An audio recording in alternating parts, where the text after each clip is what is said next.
All right, gang. Well, welcome to the Car Bar. The Car Bar, again, is where we cut through the fluff, we cut through the hype, and we have real conversations with real car people. And today, I couldn't be more excited to introduce my friend, Eric Olsen, who is a real car guy.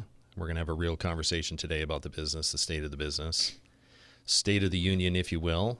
Currently general manager at Frank Leda Honda, and has a 30-year plus, I believe, experience with Honda specifically. Let's see, 16 of that. 16, of those years 16 of the Honda. 30. Yeah. By the way, yeah. since you're not from our area, it is Leda. So we'll pronounce it correctly. All due respect to the Brown family Well, and Mr. Leda. and I'm glad that clarification came out, because neither Eric nor I are from here. We're both from the upper Midwest, where winters are real to our Missouri Very folks true. in our audience. Yours are even more real. Yeah, but we have all probably. 4 seasons in the same day sometimes. So Yeah. It can change. Yeah. And if you don't like Eric, it, It's the hang old around, saying, it's if coming. you don't like the weather, just wait a few minutes, it'll change. Eric change. takes a jab. My winters are real. I get called, at jiu-jitsu class, I get called Southern Canadian, which is, I Well, find extremely offensive. That's So- probably, yeah, I could see that, I guess. Being a North Dakota kid. But Yeah, I'm sure. my family is originally from Papillion. My family is originally from the Omaha area on the Plambeck side of things before my grandfather moved to North Dakota. I didn't realize that. So you Yeah. being from Nebraska really hits home for Yeah. me, and I know that's home for you too. Yeah, that's so. where all my roots are for sure. Yeah. Steve Phillips, welcome as well. thank you. Our VP at Conley Insurance Group, I just hang out and follow your lead. That's what I do. the big dog, the creator of this podcast, and that's an ongoing joke. So You let's just keep, keep yeah, playing that's it. you keep trying to wipe that booger, but no, that's not true. Eric, we're going to get into just some icebreaker questions. These are kind of the easy ones without aim or focus. We're recording this in July of 2026. You're 4 years into Frank Leda Honda. Thank you, Steve, for that clarification. When you woke up this morning and drove into the store, what was the first thing on your mind? And again, you may have driven here. I don't want to tell people that I'm drinking whiskey in the morning, but that kind of came out organically as well. So No, I'd been at the store for an hour or so before I headed Excellent. this direction. Excellent. So I'm usually there a little early. what was the first thing as you prep for your day when you drove in this morning? Generally, when I'm headed in, I'm thinking about used car inventory, things that I check right away. Make sure everything's priced. Make sure everything's how many cars do I have without pictures? How many do we have in recon? How many? That's kind of the first thing that I do. Look at yesterday's business, see what the traffic was, and then at 8 a.m. we meet as a management team to do what's in the industry referred to as a save a deal meeting. Beautiful. So just kind of go over the day before, make You do sure 'em that daily? we daily review every It's a great customer practice. that came in the day before and just make sure that we're not missing anything. Make sure that the deal that they thought was crazy, if I think it's crazy, maybe we should take that deal and, on the big picture. So, or that trade, maybe that trade is worth more to me than it is to them, or vice versa, or whatever it might be. But it's always the good, in this business, one thing we don't do enough of is communicate and put our heads together. And It is strange. decide. Again, we know each other, I would Yeah. suggest, very well. Yeah, And operationally, there's a lot of similarities. There's a lot of synergy there between you and I. But yeah, and we've worked store by store, side by side, for absolutely. a while too. So For the same group, for Yep, everybody. yep. Prior life for both of us. yeah, But it's funny, and we've got a partner of ours that this really hits home for me, but it's funny how collaboration is handcuffing and handicapping dealers in today's market. And again, we all know the silos, right? We all know the new car department, used car department, finance, parts and service. It's amazing to me how little collaboration is done. I think it's one of the keys to the success of a dealership is the ability to break down those silos. Agreed. Doesn't happen often. It doesn't a lot. It's always surprising to me because in my 30 plus years. I've worked for obviously a few different stores, and growing up in different roles within those stores, the normal Yep. progression, sales to F&I to finance director, et cetera. And in those different stores, the effectiveness and reputation of the store usually directly correlated to how solid those silos were, or if they even existed. Right. Those departments, the more they recognize that each one of them supports the other one, and the success of the sales department directly correlates to the success of the service department, vice versa, 100%. parts, service, whatever it might be, detail, whatever department it is, the more they can communicate, the more they can work together and realize that they all have opportunities for the other department to be more successful, the better the store will do. Having been with different organizations, is there a central, is there a pivot point? Is there a central element that you've seen that creates those better communication lines? And that's a leading question. We mentioned this just a few minutes Right. ago. We were talking about how in our industry there's a lot of noise out there, especially on social media, of like so-called experts that have this magic bullet, that they've come up with, and this will solve all your problems. This will solve all your acquisition problems. This will solve all your sales problems. This will solve all your service drive problems, which half of them have never even worked in a store before. But that's a whole nother story. But really it starts at the top. That's where I was the going. leadership in the store is if they communicate.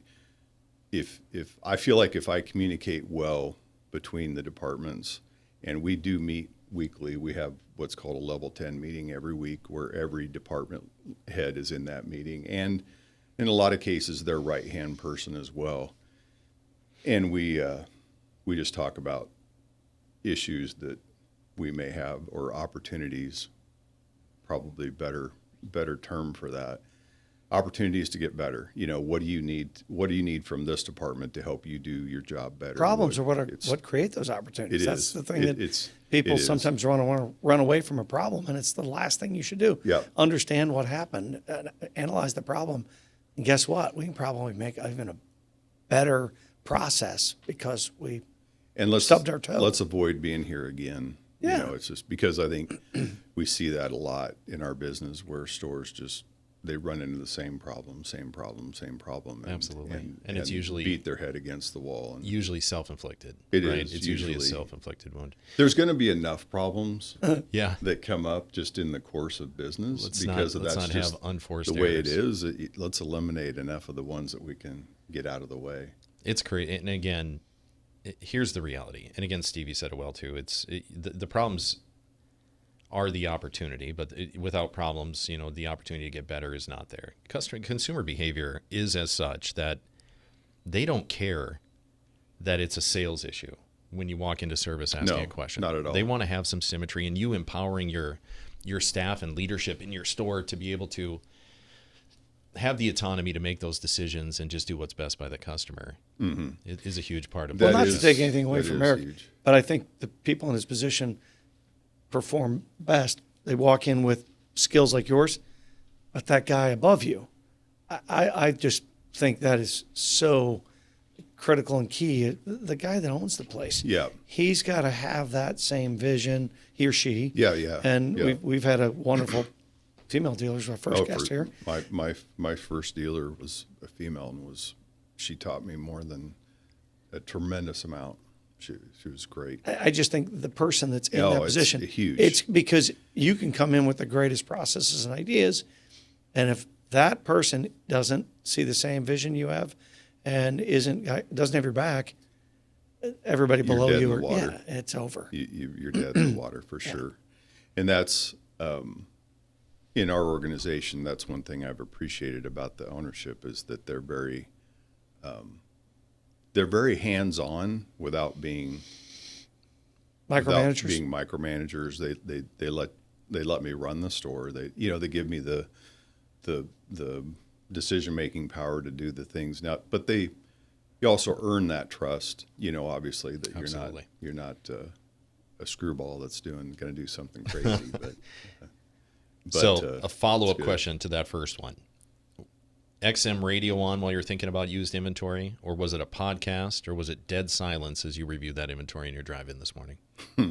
I usually I have my spiritual life's pretty important to me, Yeah. so I usually have a Christian radio on, on my drive-in, just because but it's kind of interesting. My drive is only literally 3.5 minutes. So, I mean, wow.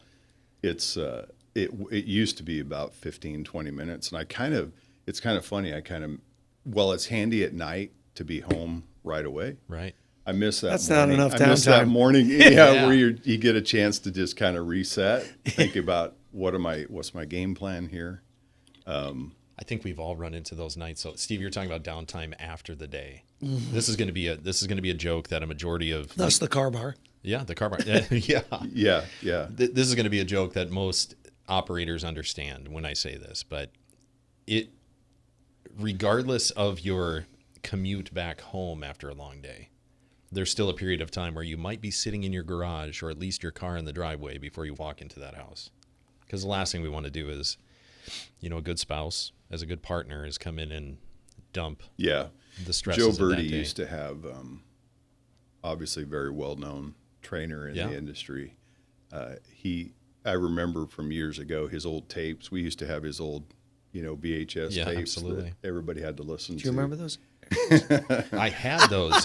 That's one thing at Corwin. We met Joe Verdi at one of our internal just- 20 groups. you know, Just VHS a tape VHS tape. Yeah, but the That was, VHS right. tapes and then the green books that plan the salespeople's day. Yep. But at any rate, he used to talk about the fact that he had a bridge that he crossed on the way home from work and the way to work, literally. And he literally mentally every day when he was on the way to work would take his problems from home, put them in that bag, and set them at that bridge. Oh, brilliant. And on it, because he said, nobody wants your problems. They're not going to steal them. Yeah. They'll still be sitting there. They'll be waiting. Just leave them there. When I'm on my way home, I can pick it back up and handle those problems when I get home, and same vice versa. When I'm headed home from work, I set those problems there. They'll be there in the morning, and I can leave it there.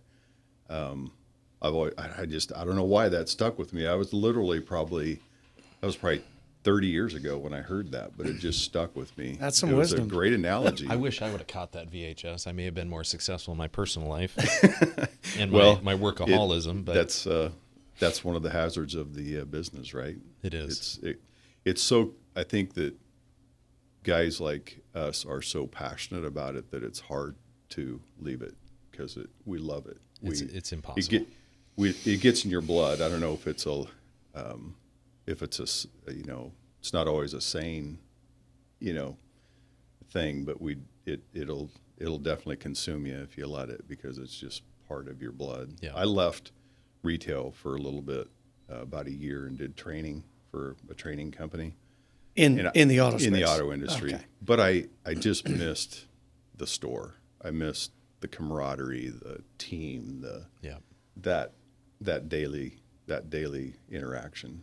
Because when you come in as a trainer, you're never really part of the team. Correct. They kind of let you in, but we got that guy today. Okay, you got to win them back over. There's that process. But I miss the. You're retail. speaking to me on a soul level, because Right. I'm in that chapter, and that'll be my chapter. Yeah. I don't foresee myself ever going back to retail. So, and again, it is that. But It you gets need in a your- taste of it. You do. right? And again, I think I've told you this visiting the store, even when you feel that energy and you're in a good store and you feel that buzz. I hate to relate it to this because it's such a pejorative, but it's almost like you get a hit of that drug. Yeah. Whatever that Yeah. is, right? Yeah. It gets in your blood, as you said. And probably vice versa too, right? Right. When you're in a store that's very dysfunctional, you're like, okay, now I remember why I'm I going. remember why. You've told people in the past that your friends would describe you as laid back. And as a friend, proud to call myself one, I would suggest the same. Yep. Now, laid back and running a high volume, top performing Honda store are two things that don't obviously necessarily go together. How does a laid back guy end up running one of the top volume Honda stores in the Midwest? I definitely come off that way. I present myself that way. Emotionally, I'm fairly stable. Yeah. None of us are. But Come on. internally, I'm very competitive. I'm very very driven, and I say that from time to time. Don't mistake my kindness for that I don't care.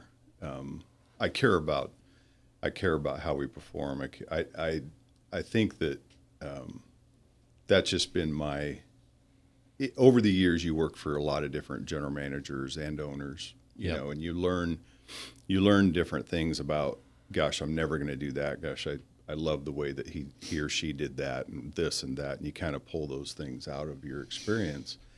But as a human being, that's just kind of my nature. I'm a fairly laid back, for no better term, type person. But I use the intensity when I need to, I guess. You know what I mean? I think anybody. And I think that if you're that way, if you're that way all the time, if everything is a disaster and everything is something that you explode to, hair on fire type person, your people don't know when it matters. You know. And I would say that when I get upset about something, it's truly something that is deserving. You know what I mean? And needs. They understand pretty quickly that, okay, this is something we need to really look at. That being said, and I know you have children. Yeah. Same? You manage your children like salesmen, sort of? I'm accused of, I have been told by my incredible wife of 38 years. Wow. Congrats. That I sometimes she reminds me, you're not at work. You're not the general manager here. Well, because she is. Well, yeah, she is. But just in the way you 28, I understand. The way you manage, the home is obviously a lot different. But yeah, I think, for the most part, I'm pretty laid back at home too. I probably, as guys, I think we use a lot of our words during the day. At least I find myself in my energy. role. Words or energy, right? Probably both. Yeah. Yeah. And you get home at the end of the day, and I can remember coming home, and thank goodness my wife has been an amazing partner through this journey, because I think today's car dealerships have started to realize that we need to treat people like human beings and let them have a life and those types of things. It's been a great transition. I've said this, and it's hard to say something good came out of COVID, but this was one of them. Yeah, I think so too. It really, that transition, I can find that pivot point after almost 40 Well, I think years of all doing the this. great, really good human beings that we chased off over the years, just because of the fact we expected them to work from Bell to bell. 7:30 in the morning or 8 o'clock in the morning till 9 or 10 o'clock at night, at least 5 days a week, and probably 6 most of the time. And I found myself many times wondering, what in the world am I doing, when I had little kids at home. I tell the story. And so in the different markets you've worked, have you always been like where Monday through Friday is the same times, or did it vary? Like in our particular market, it's later. Yeah. Monday, it's Wednesday, Friday, how early on different Tuesday, markets. Thursday. Yeah. So I've told the story when I left the retail side and I came to the agent side 28 years ago. I remember sitting at my first Monday night baseball game going, wow, this feels weird. This is what this is like. It was the strangest feeling. You know what's strange about that, though? There is a level of guilt that's associated with the two. When I came aboard, when I took a step, I'll just say this, and I don't expect you guys to agree necessarily, but when I stepped out from retail and I had an open Saturday, there was a level of anxiety that I can't describe when I woke up Saturday morning. Yeah. I can't. It's not a good thing. No. It's a very bad thing. And I wish I could explain this to normal people. Normal people are not us. They're not in the car business. And I was out with some friends last night, and a couple of them were kind of really critical about the car business and car dealers. And I was like, it frustrates me because what you talk about and what I'm talking about, it's not about money. It's not about I'm not at the store, so I'm not making money.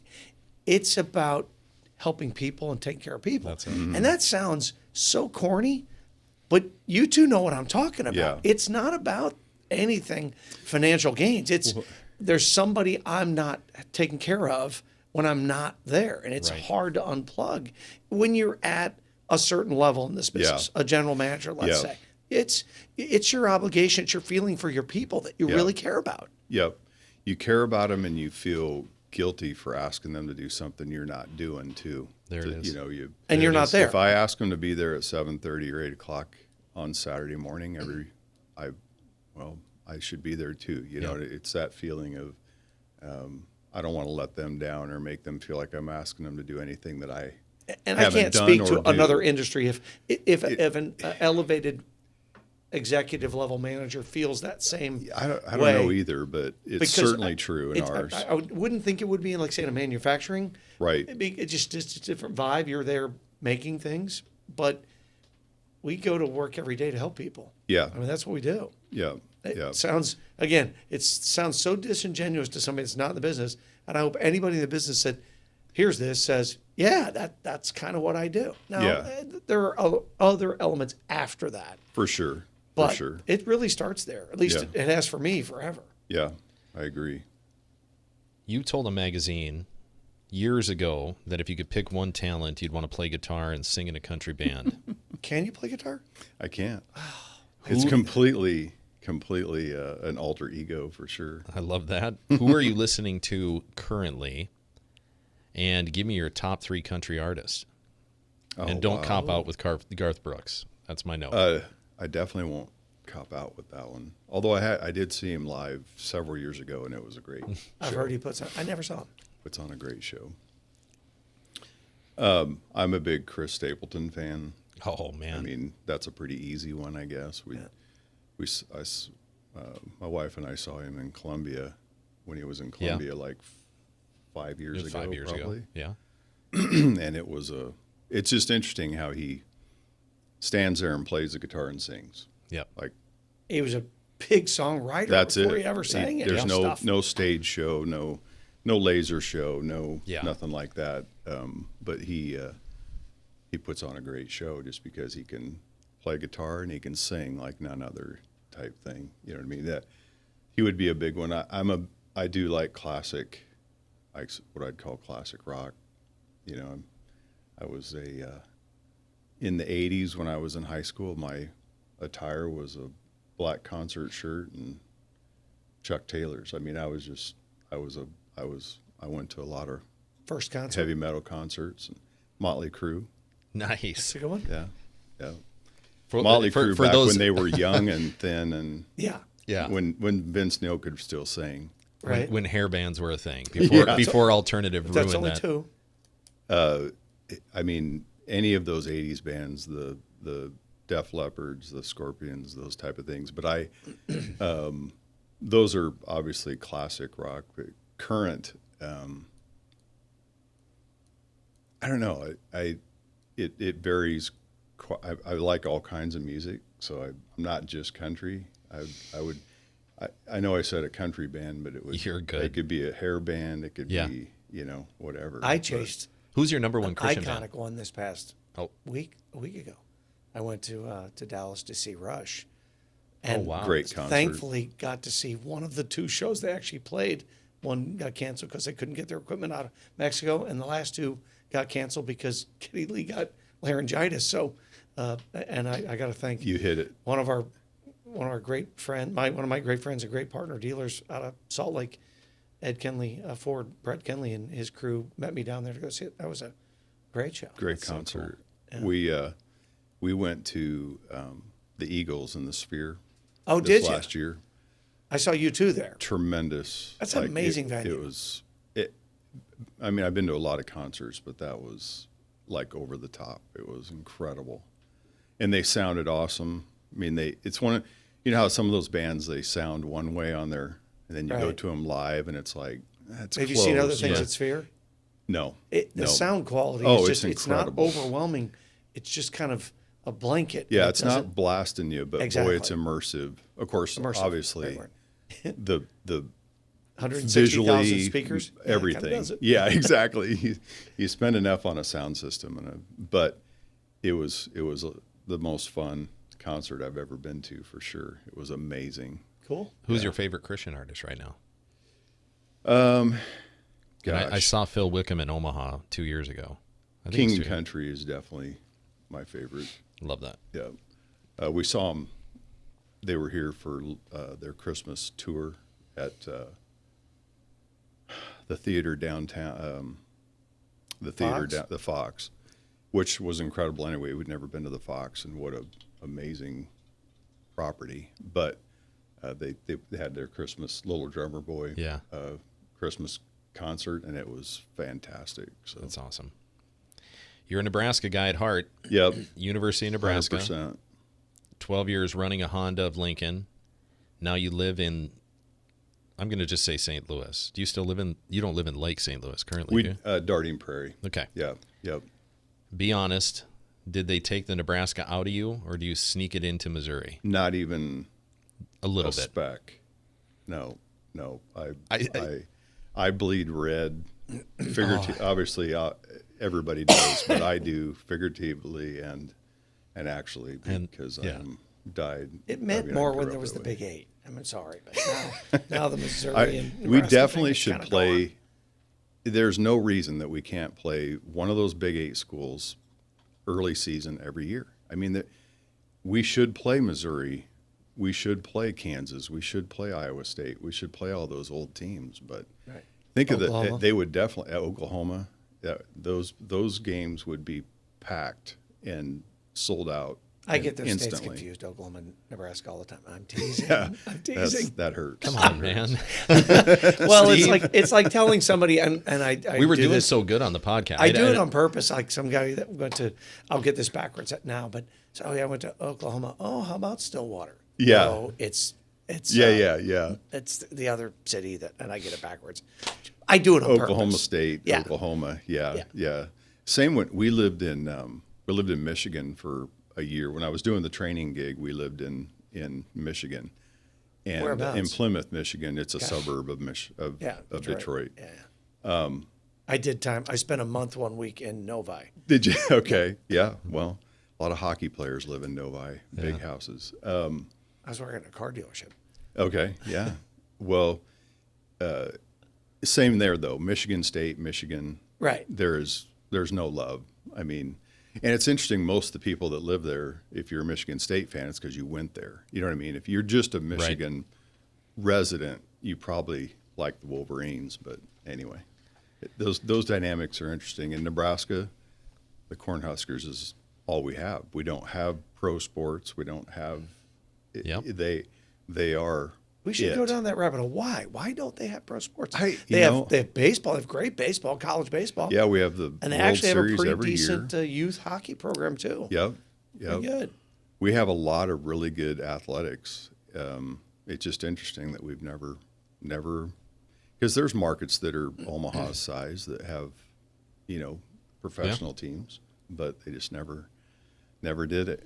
And you got the richest man. Well, was richest man in the world. Yeah, He was, could have yeah. bought a sports team, but For sure, he's he probably could- smarter than that. Knows they don't make money. It wasn't so- a good investment. Right. Exactly. Yeah. The guy who budget eats fast food and drives the same old car that he's driven forever. Yeah, he and- drove the same old pickup for Yeah. a lot of years. You get the opportunity to meet him. I've never met him in person. I know a lot of people that know him. Obviously, a very interesting guy. Obviously, brilliant when it comes to investments and business. But he's made. It's he's in the interesting car the business. wealth that the wealth that he's created for a lot of people over the years too. Just with Berkshire Hathaway and things like that. He's quite a story. Who's your favorite quarterback that ever ran the veer That ran the veer. or ran the option? Tommy Frazier. Yeah. I mean, he's, as far as, our world, he's definitely. I grew up Turner Gill. wearing You those. probably don't remember Turner Gill, that name. But No, he was, I don't. He was when I was in high school, but he was amazing quarterback too for us. My grandfather would make me wear the little Cornhusker guy when it was that. Little He was a Husker. Nebraska guy, but he'd make me wear that shirt. And then my uncle went to Sounds like torture.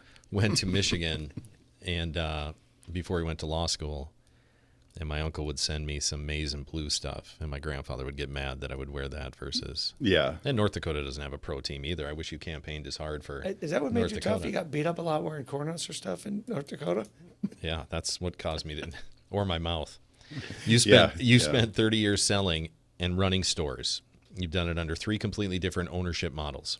Legacy small town Honda dealer in Nebraska, regional consolidator with McClarty, which we share that experience, and now a 3rd generation family owned house in St. Louis. If today's audience could take away one big idea for the next couple hours, what do you want it to be comparing those 3 stores or those 3 ownership models? Wow. I know these are icebreakers, and that one is a little bit tough. But I mean, that's a big one. There's fundamental leadership qualities or pillars that resonate no matter whether it's, a single one owner store or a corporate store or a family owned store, whatever it might be, obviously. But it's interesting how now my level of leadership in some of those organizations wasn't as high as it is the last few, as far as being the general manager or operator. Some of those I was, in middle management roles. But just looking at the support level that there are some advantages to every type.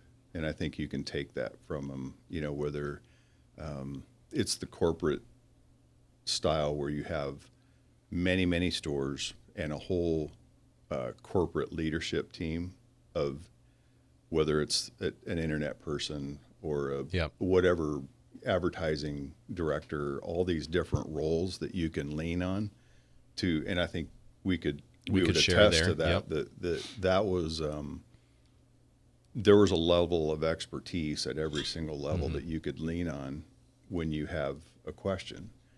Whereas if you're in a smaller store, you are the marketing director. Correct. You are the whatever it might be, the internet director. You have to take on those roles to some extent, or rely on outside, Vendor relationships, or whatever it might be. So I think and we felt that, right? When the organization we were with, there weren't a lot of vendors because they were our people. It was our people we leaned on, not on vendors. Where a smaller, if you're in a smaller market and can't support that type of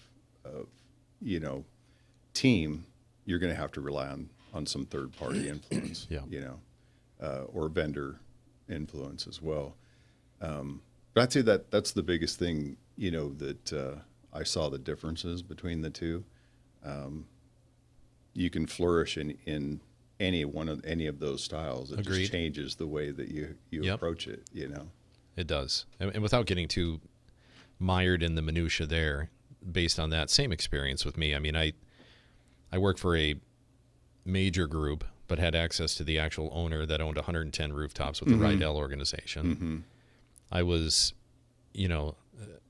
friends with the son of a major group with Corwin Automotive Group and ran his stores, but had access to the owner and obviously the entire ownership team with both Tanner and Drew, and worked for McClarty, which I would consider a corporate store. Whether Mark's design was, or his intent was to be that, I think they did a fairly good job of I think so too. protecting that feeling of being accessible. Because that was his vision to us, and that was his message to us, was simply, I want to be the best of both worlds. I want to be the best of the publicly traded companies and the best of the family owned and operated. Yep. And I think besides the window we both experienced with the virus, when things shifted a little bit and got a little bit wonky, I think he really lived up to his expectation.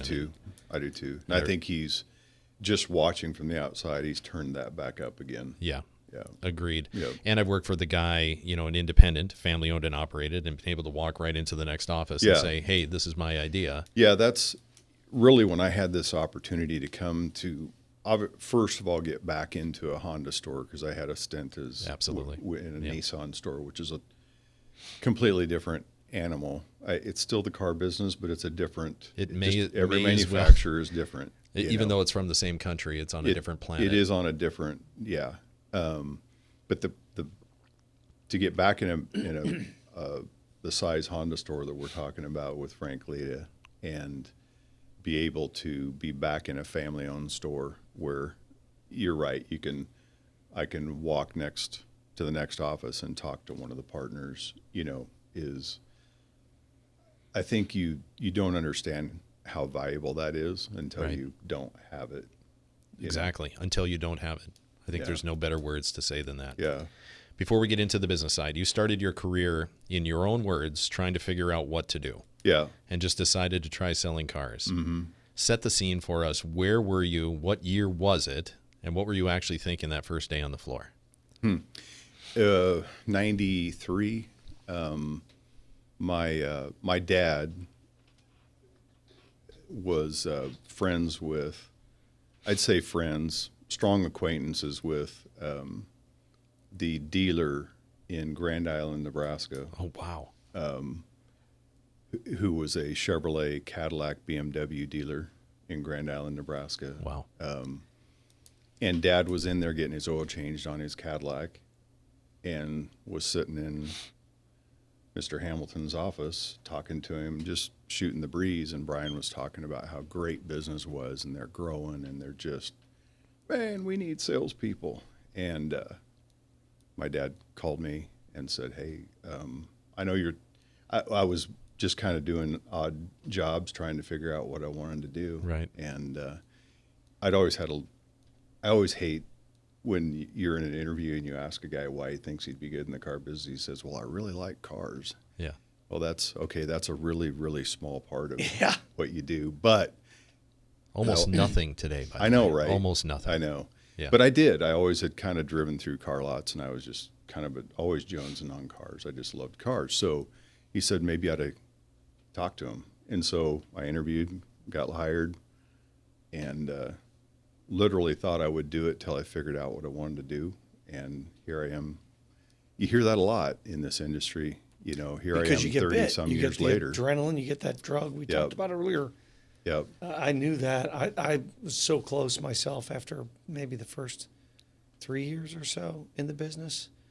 I don't know. Yeah. And then by happenstance and luck, somebody had reached out to me. Yeah. And kept it going. Yeah. And then when I made the transition from retail to the agent side, that was a conscious decision. That was planned.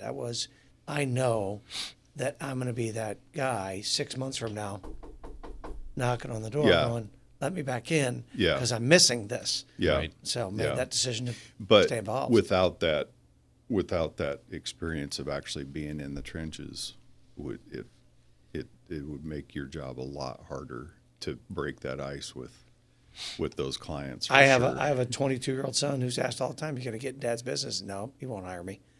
Yeah. He knows it. So, Yeah. and he took a Yeah. little taste. That's another story. Yeah, yeah, A yeah. couple summers ago, and got a great life lesson. Didn't hate it. We're probably going to bridge into that part for your life too a little bit later. So you met your wife Angie in high school in Minden. Mm-hmm. You're in the same history class junior year. Mm-hmm. Your first date was on You St. did do Patty's your Day, research. 1984. Would you talk to her? Watching a movie at your best friend's house. That is together 40 plus years. Mm-hmm. Yeah. What has she taught you? And you've already referred to Angie twice prior to this question, so I know this is going to be easy to answer. What has she taught you about the car business, even though she's never sold a car?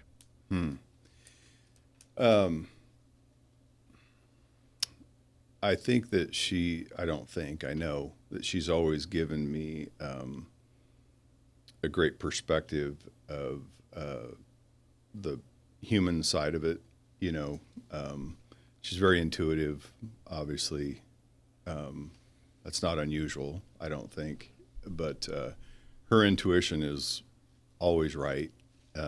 When she has, over the years when I've had the opportunity to have her meet different individuals that work for me, it's always interesting because her insight into them is usually correct, or her prediction of this person's longevity or whether they're going to fit, is usually pretty correct. But I'd say that just the some intuition into being able to, I don't want to say assess people, but get a feel for people and understand what their potential is. She's always been a stabilizing, because this business is crazy. The range of emotions that you experience during any given week is pretty crazy in this business, because especially the way, I'd say even more so now with how quickly the business changes. It's just, man, you think about where we were 5 years ago, right, compared to now, or 6 months ago compared to now, or 20 years ago compared to now. It's just amazing. There are some things that never change, but man, from a functionality standpoint, just on a daily basis, it's just changed a lot. Well said. The customer has changed a lot too, over those years, and some for the better. I think there's an education level. I remember when the internet first came out, and the ability for the customer to find out what we paid for the car. There were a lot of dealers that were just like, "Oh, we're done. We're screwed." I think it was kind of the opposite there. I think a lot of people were like, "Oh, well, so they don't make $20,000 on every right. car." You know what Right. I mean? It's just I think to some extent they came in more educated for the good. How the old adage where people used to visit 4.5, 5 stars before, or stores before they bought a car, and they had to go test drive the car. They had to go get a brochure. They Yep. had to do all their due diligence. Whereas now they do all that research right in their hand with their phone. Brochure? What's what's that? a brochure? We literally what that just, is. it's funny, and David's in the room with us today. David heard this yesterday. I literally referred to that verbatim, almost, of what you just said. Being a trainer now, you being a trainer prior, but us both shared experiences coming up. I've been doing it for 27 years. You've been doing it for 30. Mm-hmm. People do not understand that there was a thing called tire kickers. There was also a thing called the brochure. And there was a thing called a card file, which was our follow-up system prior to CRM. When you make that reference to everybody, and you understand that the average consumer now starts 90 to 120 days ago, and for all intents and purposes visits 1.1 or 1.2 stores, depending on whose survey you believe, before they put a car in their driveway. There is no such thing as a shopper that arrives from click to brick. When you have somebody that arrives at your store, and there's an amount of confidence that we can impart as leaders in a store to our salespeople to say, they're here for a reason. Yeah. They're here to buy a car. Yeah, I make the reference frequently that it's just our job not to mess it up. Yeah. I used a different word yesterday. Shame on me. I curse, but to just get the attention. Yeah. But yeah. It's our responsibility to not. It. Yeah, and it truly is in a lot of cases. They're finding the right person and place at that point. They know what car they want. Correct. So. They want a car guy. They want a car gal. Yep. You raise everybody wants that person, right? I mean, it doesn't matter whether it's jewelry, absolutely, cars, houses, furniture. If you've got, my wife's a realtor, and she does a lot of repeat and referral business because I'm calling Angie about this. I'm not just going out on the internet or whatever it might be. I want a person that I can call that is in my corner. There's two things, in my humble opinion, that I believe plays into this. Instant gratification. You just need that person. I don't want to think about it. Let me call this person. I think that plays into us regaining that being a car guy or a car gal mentality and being the person for them. But there's also a sense of there is no such thing as brand loyalty necessarily anymore. Right. As much as we know Honda, Subaru, and Toyota all have following, and they all have a following. As much as any brand. Much as they can be, and they're leaders in that, right? it is not necessarily a thing, not like it used to be. Not at all. So you raise it. I think truck buyers still mostly are. Ram I guys are think Ram for- guys. Especially where Ford we're guys are from. Ford guys. Yeah, I and was Chevy guys are Chevy guys. Yeah, coming from Nebraska. I remember growing up. I mean, that's just, and the same with John Deere Yeah, International yeah. case, whatever it might be.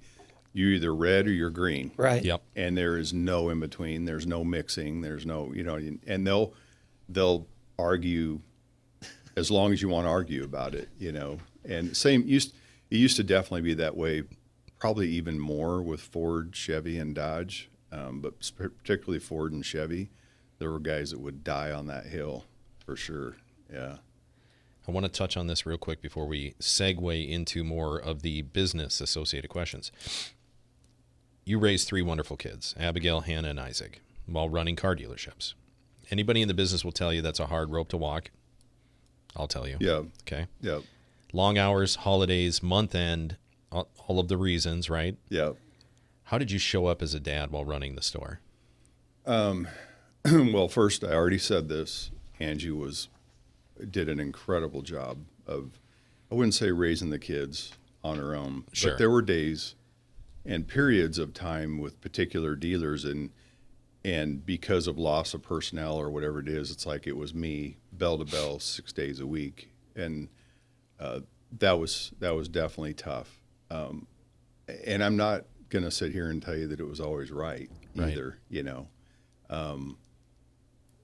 But I also, when I was off, my day off, I took off. When I was off, I went home. I didn't go to the car bar. I didn't go to I'm not as good a golfer as I'd like to be because I never played golf because it just takes. It always amazed me when an individual would have that one day off during the week and they'd spend 5.5, 6 hours of it on the golf course. I never understood it either. Instead of either with their wife or with the kids or whatever it might be. I always enjoyed having that day off during the week because we always took the kids.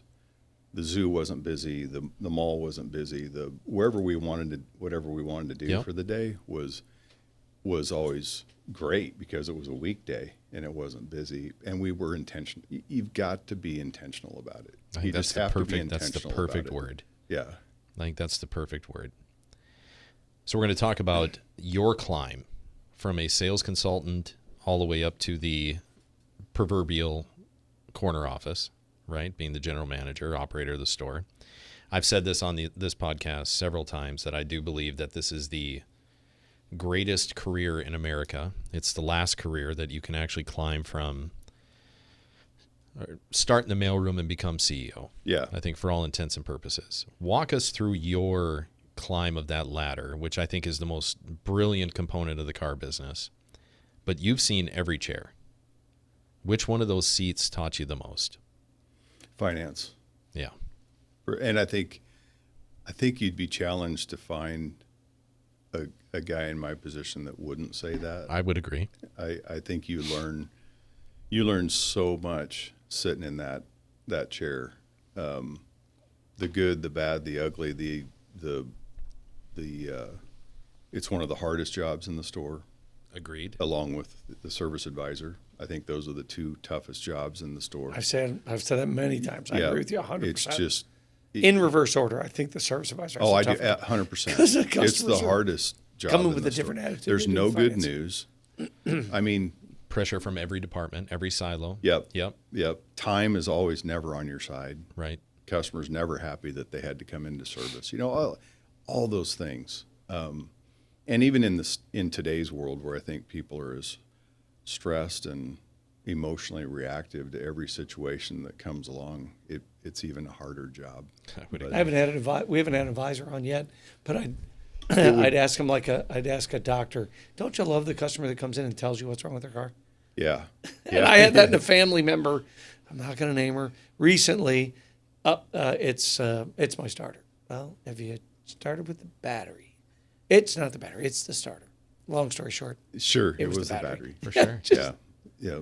But that is the position that, sales hammers, parts hammers, customers hammer, right? Everybody in the dealership hammers on the service advisor, And, unfortunately. yeah, for sure. You have any, and in those positions, you have those people that those balls that you're trying to juggle. And it's same with F&I, you're trying to, you got to keep the banks happy. You got to keep the sales staff happy. You got to keep the managers happy. You got to keep all these different facets satisfied. And oh, by the way, you need to run a number too. You know what I mean? And do it quickly. And do it quickly. Yeah. Don't slow anybody down, but don't you not present every product every time. It's just, it's a tough job. But yeah, I learned more there than I did anywhere in the business, for sure. And I would agree, and I would support that wholeheartedly. I have a tough time, and I've always historically had a tough time advancing somebody in that ladder that we climb to that next role without being a going through productive that. finance manager. It's happened. I've seen it work, but Right. it's pretty rare. It's pretty rare. And they had to have at least spent. They have to have at least a working knowledge of whether they've been to F&I school or whatever it might be. I'm not saying they have to sit in the chair for years, but you definitely have to have Go get your hands a dirty. well-rounded understanding of not only what they do, but how hard it is too. I think you definitely. I think that's the biggest. Again, we talk about, we've tiptoed around work-life balance, which unfortunately, whether you're a head football coach in the NFL or if you're a really aspiring car person, it's really a myth. You do your best with what you have, your Sundays and your days off. Yep. I firmly believe in that. But if you really want to know how demanding the job is, be a finance manager, be a business manager, depending on how you label in your store. You're there from ding to dong. You've got every schedule that you have to monitor. You have to run a number. And you're the last person that touches that customer, so CSI is directly affected. So, yeah, you want that trial I by can't fire. wait to share this because I have a general manager friend I won't name, but I'm going to make him watch this because he never did finance, and we've known each other for 30 years, and we have knockdown dragouts about how he talks about it. I'm like, you've never done it. You have no idea what you're talking about. You're a brilliant guy in the car business. I get it. But don't say things you've never done. Tell him if he wants a pay raise, he should take a step back and be a finance manager.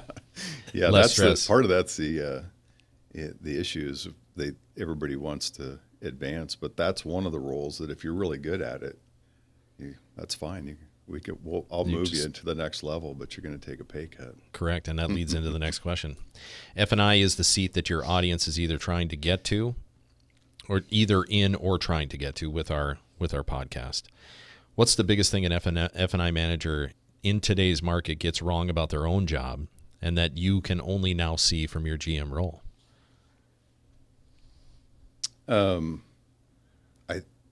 I think that we, in the effort of making a process, which everyone has a process that you should obviously have a trainable, trackable process that you can teach your finance managers for sure. But the ability to do that in a conversational, consultative way is definitely going to be the difference between being mediocre and being very good at what you do. And that only comes with practice and proficiency in not only the products, but also the process, right? Yeah. Just being able to have that conversation with a customer and doing it, having the courage to have that conversation every single time, 100% of the products, 100% of the time. I know that's cliche, but it's true. Yeah. It's just a consistency to your process, and I think we rely on our process heavily, which part of that is what we call a base statement, where you are telling the story of the store, yourself, why we care, how much we care. Hopefully you've heard that story 2 or 3 times by this point when you're in the finance office. And it's every step of the way from the time they walked in the store, they were told, we've been around this long, we care about our customers. We do things a little bit differently here. We're pretty transparent, all those things. Hopefully they experience that in their process in the sale of the car.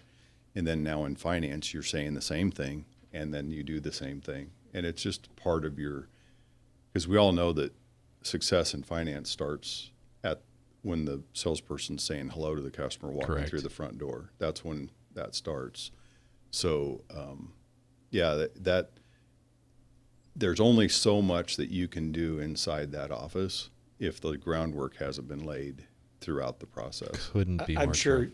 you may know this. Malcolm Gladwell, does that ring a bell to you? Sounds familiar. I guarantee you one of your other managers Yeah. we've talked about, Jim, would know who that is. Yeah. And he's the author of a book that I read after I was in the retail part in this side of the business and after I had kids, although I was accused of one of my sons, no, you planned this. He wrote a book called The Outliers. He wrote several Okay. business psychology books. And he's the author, you've heard of, the 10,000 hour rule. Yep. I've always thought that applies in the different aspects of our business, but maybe more finance than anything. It might take you 10,000 hours in that repetition to finally get it and get the process to where, Yep. you're not a garage band, you're the Beatles. Yep. John Lennon was one of the Yep. people that he interviewed to Yeah. discuss that. But Yeah. It's I think so it applies. True. Yeah, so true. Yeah. Just a comfort level that the customer can feel that, if you're stiff and They're not buying the and product, they're you're- buying you. Yeah, you could say the same words, but it's just your demeanor. I mentioned Jim Yeah. because one of the other chapters in the book is about youth athletes, specifically hockey players, Yeah. and their birth dates didn't dictate, but lent some benefits to some kids born at certain times of the year and all kinds of Interesting. stuff. So a lot of hockey players Interesting. know Yeah, about it. yeah, I yeah. didn't know about it Yeah. until after my Well, kids Jim would got definitely into it. know Like, about it if it had to guarantee do you with he hockey. knows. Yeah. Right? Yeah, that's great. You said years ago the best advice you ever got was that early in your career, I worked for owners who believed in me and convinced me that I was capable of more than I thought. Who was that owner, and what did he or she see in you that you didn't necessarily see in yourself at that time? I mentioned the first store that I worked at was the Hamilton name, Brian and Carrie Hamilton. Carrie was the dealer principal, and she and her husband Brian, they were both the dealers, but she was definitely the driving force behind the business side of it. I remember her telling me that I had the ability to run a store someday, and I'd only been in the business for about 6 months or so, probably. And that stuck with me. That's amazing. It's funny how, not funny.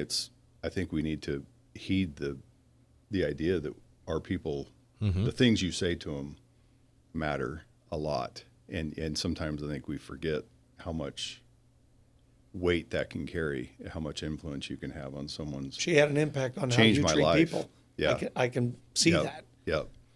And so that was really the first time that I got that. Now, throughout my career, I've had different people that have, believed in me as well. But For sure. that was really the first time that whole idea that, maybe I could, do that someday. But that was pretty cool that stuck with me for I think it's 30 plus years. a great opportunity to pay that respect and give them their roses for that, because you are truly that. So in 2007, you became the GM of Honda of Lincoln, the oldest Honda dealer in Nebraska, a store that had been named Best of Lincoln for over 20 years running. What did you inherit, and what were you expected to do in terms of a lift from what they've already established? Yeah, that was an incredible opportunity because as we've already alluded to, the success of a dealership is people, processes, and Yep. product, right? I mean, it's really those are the standards that every store operates by, and will determine your success. That particular store had a great product, a brand new sparkly building in the growing part of Lincoln. Lincoln's a town of 300,000 people that had one singular Honda dealer, so that was great. Single point store. Omaha's 45 minutes away, and there's several dealers there, but just far enough away that. Absolutely. So they had great people, great product, great building. They had an incredibly good reputation in the. It actually was Williamson Honda when I went to work for it, and the Williamsons had built an incredible. As far as how they treated customers over the years, had a great reputation. They had no processes. They had no leadership towards those processes. So my role was, I wouldn't say easy, but it was very clear. Come in and implement some processes and some expectations and train to them, and train and hold accountable to. And it was all there. Like all the pieces were there. It just really needed to be laid out correctly, And somewhat specific to the variable side versus having to dig into fixed ops, I'm assuming too. Yeah. Which lends into both of our skill sets. But it does. And I've been fortunate in all of my Honda career, in the last 2 Honda stores that I've run, I've had incredibly good fixed operations managers that I've been able to bring my drive and sales side of things to them and teach them some things, obviously. But as far as fixed operations management, they were incredibly good operators, and that takes a lot of pressure off of the general manager, because most of us, 99% of us, came up through the variable operations side of things. Right. And so it definitely is it's like a warm blanket of having somebody back there that really knows what they're doing. And it sings truly to a stage in my career when I similarly took over Riley Toyota in Jefferson City, Missouri. Was GM there for 5 years. I didn't have to. I could create a culture of retail intensity, and that's all I needed to focus on. Yep. On the variable side of things. Yep. You ran Honda of Lincoln for almost 12 years. That's a long time, especially in our industry. I wish people understood, not by our own intent, but that's a lifetime. Yeah. Right? Dog years. In an industry Right. where GMs get moved every 2 to 3 years, especially currently, and this is post-COVID, sadly, that's one of the tailwinds I would reject from COVID. Why did you stay? I love that team. I love the store. I love we loved Lincoln.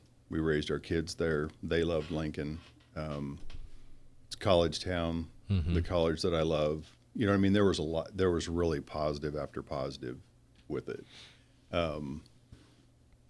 I mean, I don't mind being open about it. I'd still be there probably if the ownership and I had an impasse and severed that relationship, and that was a tough time. I believe it. That was where I was going to retire. I mean, that was it. But that's where you lean on. Angie was amazing. My faith, all those things. If I didn't have that to lean on, I probably would have. Who knows? I would have. If I'd be spun out in a ditch somewhere or whatever it would be. But just, I had some of my mentors around me that I kind of try and keep a board of directors around me that Right. I can refer to. In different roles. One of them was one of my reps from a vendor that I've known for 25 years, and he was huge, very influential in that, walking me through that. But just, hey, this is what it is. We'll move on to the next opportunity, and McClarty was that next opportunity. So really just kind of embraced it at that point, and everything works together, for good if you believe that, and you just keep your head to yourself, keep your head straight. It was rough, but came out the other side stronger and more determined, and probably gave me a renewed sense of urgency, as far as the way I operate, for sure. I think certainly better for it. Yeah. And there's so many similarities there. I would have stayed at Riley Toyota the same way. And for all intents and purposes, and we're not saying this as a slight on McClarty seems to be the transition point for both of us. Mm-hmm. So we're going to teleport to June of 2022. You got the opportunity to come back to Honda as the GM of Frank Lita Honda and O'Fallon. Talk us through that decision and what pulled you back to the Honda brand. This one's going to be self-explanatory somewhat. I know the passion there. And what pulled you specifically to that family in St. Louis? The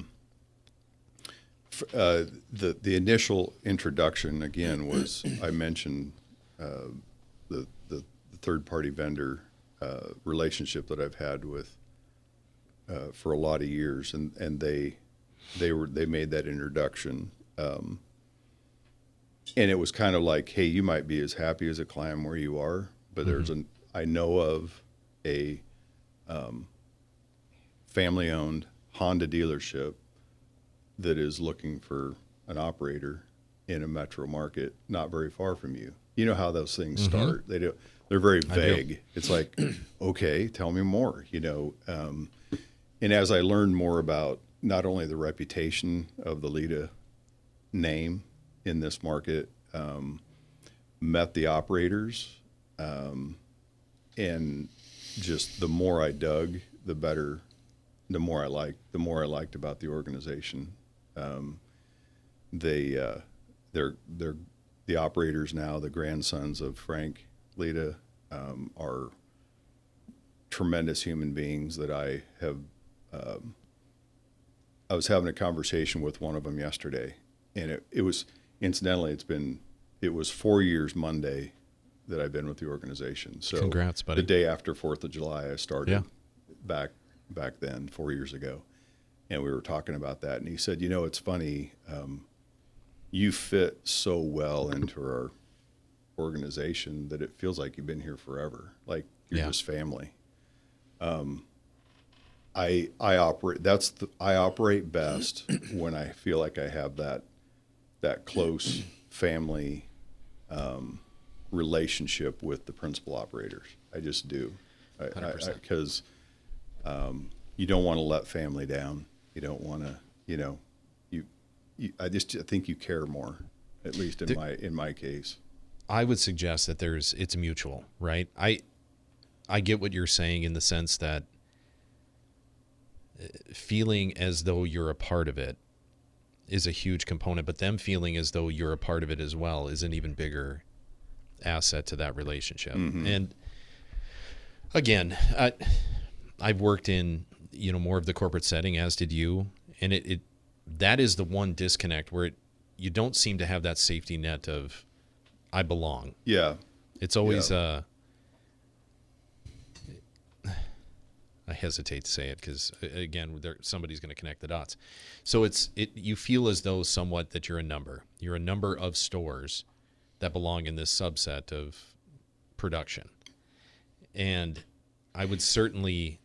I think some organizations, and this isn't, I'm not referring to their organization at all. I'm just saying industry-wise. Right. Truly, I'm not referring to that organization.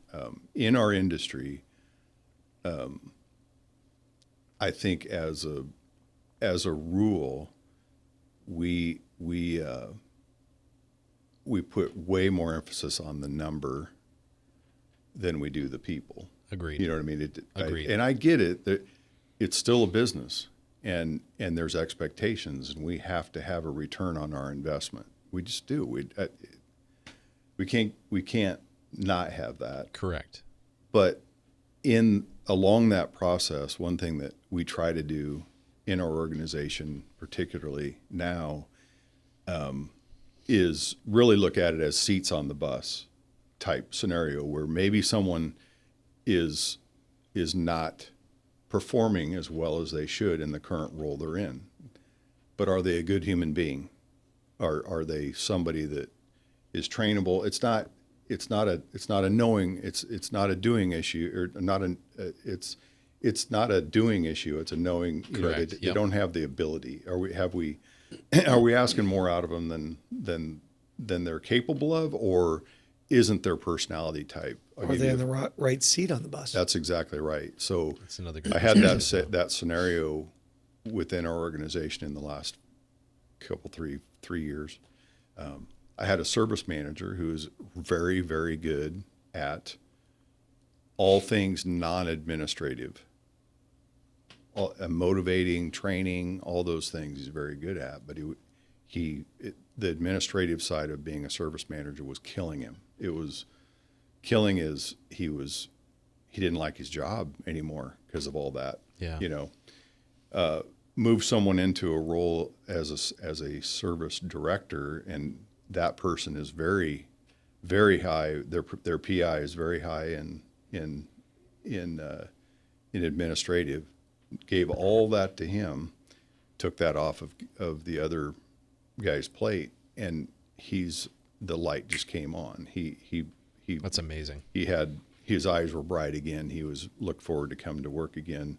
Literally said that. He said, I look forward to coming to work now again, and that's our job as a general manager, as an operator, is to recognize that in people and put them in the right chairs, because even if it doesn't matter title, doesn't matter to some respect income. I know your pay plan matters, but if you're not happy in the role you're in, your pay plan doesn't matter. Your title doesn't matter. Correct. You will be miserable in your position. Guaranteed to be miserable in your position. Yeah. And you will not. You won't be successful. It just won't happen. The Lita name in St. Louis is 60 years old. Again, you've been blessed with these opportunities. This is pretty amazing. Frank Lita became the first Honda auto dealer in the Midwest in 1971. That's amazing brand equity in this market. How do you honor that history while also making the store your own? I mentioned just telling that story. Yeah. As salespeople, as finance managers, as managers, we really encourage them to lean on that and to use it.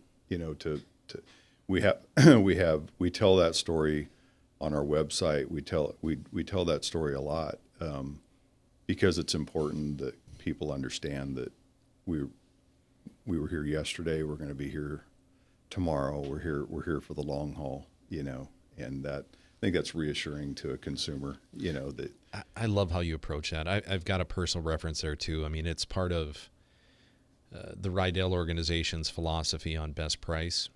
They actually train the customer to shop, but they also tell the ownership story as basically the intro to the dealership. It almost precedes the actual meet and greet, if you will. Yeah. Maybe some of our non-car people. Does. And we have pictures. We have pictures all over the dealership of historical moments throughout the Frank Lita's life. And whether it's pictures of him in the military, or he started out in the sewing business. It's pictures of his old sewing shop that he owned, and it's just. Those are cool stories. Or the old motorcycle shop. That was his first venture into Honda. That's what opened the door to 1965. Honda. Yeah. And a Korean War vet, Air Force vet. And he was, his entrepreneurial spirit of, he was frustrated with the sewing machine business because it was seasonal. That apparently a lot of people didn't sew in the summer. Obviously they were outside. They're air conditioning, no air conditioning, not working inside. They're outside. They don't sew, so they don't buy sewing machines. I wouldn't think of that as seasonal, but it was, and it frustrated him. So then he got into motorcycles and got out of the sewing business and got into engines and motorcycles, and then to cars. And just a cool story. It's a real testament to his vision, and even building our brand new store out in O'Fallon before It was a big move. before there was anything out there to really. move out there. Yeah. Because Bridgeton was right in the middle of it then, That's pretty amazing. The Lita Group client care philosophy is branded Lita for Life. Translate that for the audience. Give a moment for that and explain what actually Lita for Life means on any given morning at the Honda store. Well, there's a practicality of it. That we offer on all of our new Hondas. We offer a lifetime warranty on our powertrain. to the original owner. Lifetime car washes, lifetime pickup and delivery, lifetime technical support. So if they can't, figure something out in their car, there's a number they can call and get some help.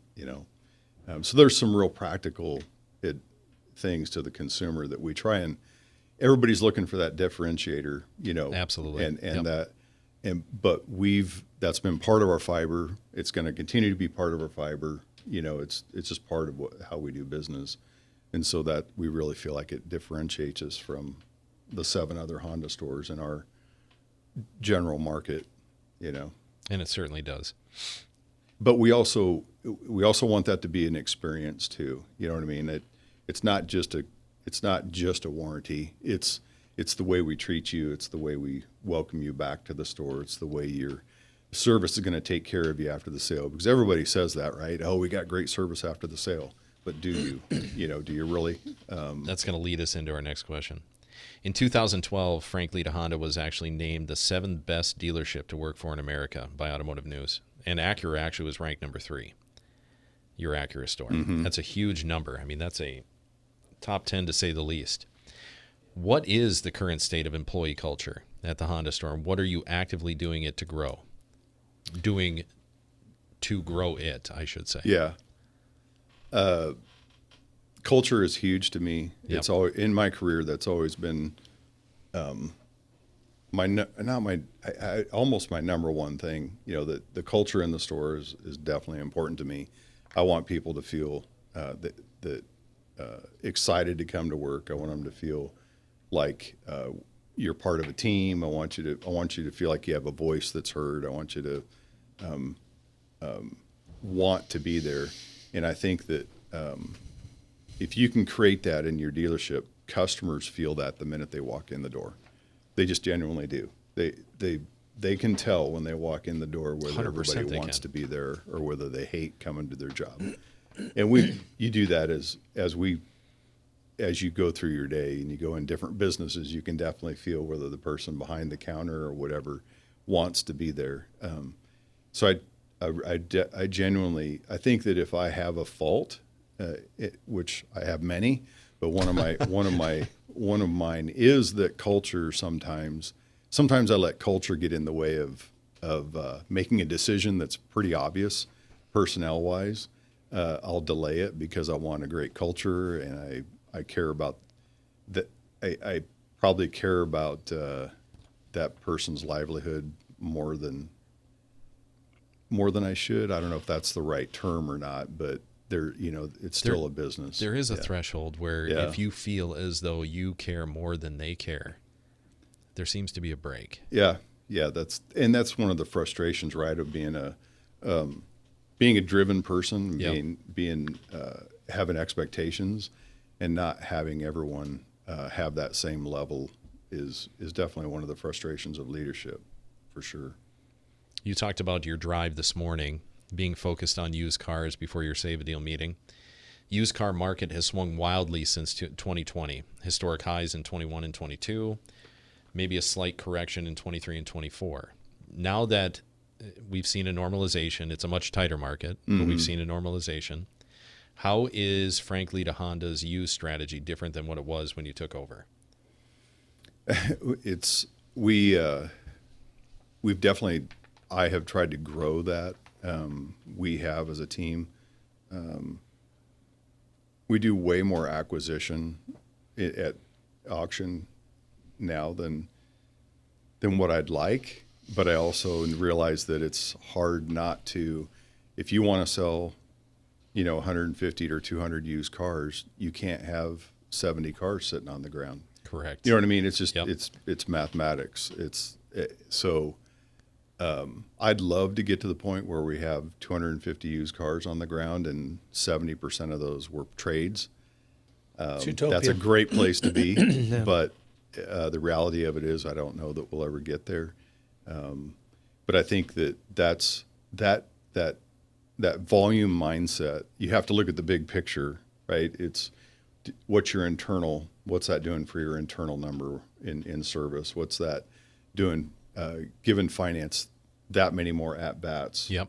Those are the things you have to look at, because you're not going to make any money on the acquisition cars that you buy at the auction. it's not on the front. It has to be looked Yeah. at as throughput, Yeah. right? And it has to touch all departments to have throughput. And salespeople, right? I mean, Yeah. do you want to work at a store that has 70 used cars in stock or Right. 250 used cars in stock? I mean, talk about guarantee culture you, and talk about getting people. Like Yeah. if that is the you commodity. got to feed the beast. So it's we certainly haven't perfected it, but we're continuing to tinker with it and trying to maximize that opportunity. Absolutely.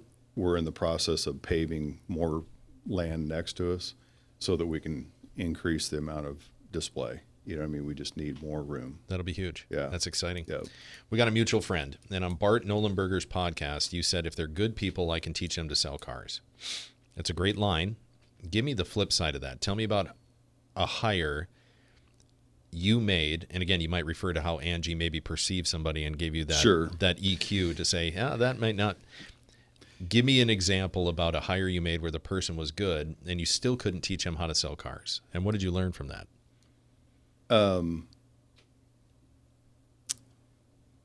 I think I over the years, I've a good human being. If they're a good person, I really want people that are interested in people. Because like if you can't just have a conversation, like if I'm genuinely not kind of curious about how you got into the business and how you what you do for a living and really what's your business like and how's that work.